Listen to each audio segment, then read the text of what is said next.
Почитувани, не помина ниту еден ден откако министерката за внатрешни работи Гордана Јанкуловска изјави дека се исполнети сите услови за фер и демократска атмосфера во изборната кампања, а власта веќе сериозно ја прекрши изборната регулатива.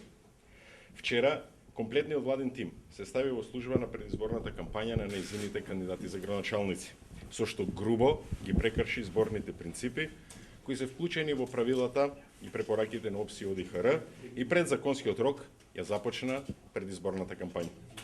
За само еден ден, министрите Ставревски и Јанакиевски се појавија на отварањето на канализацијата во Драчево.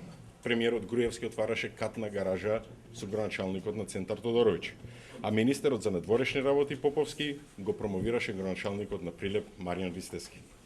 Министрите заборавија на своите функции и повторно се ставија директно во служба на кандидатите на ВМРО ДПМН, што представува тешка злоупотреба на нивната функција.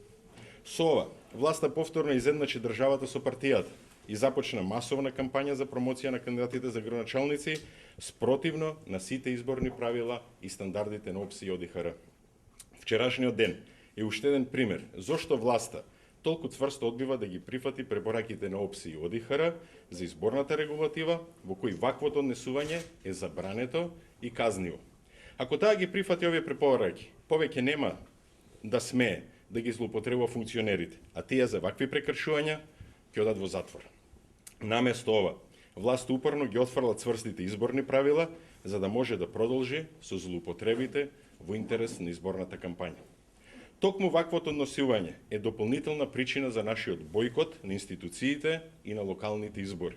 Ако власта на овој начин ги злоупотребува институциите сега, не е тешко да се претпостави дека нема намера да дозволи рамноправна изборна борба. Токму поради ваквите злоупотреби, народот треба да ја казни оваа власт и преку масовен бојкот на изборите да ја го одземе легитимитетот.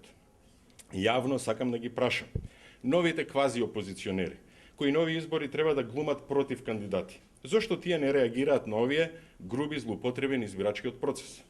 Еве јавно ги прашуваме, дали за овие очигледни прекршувања ќе поднесат пријави до надлежните институции?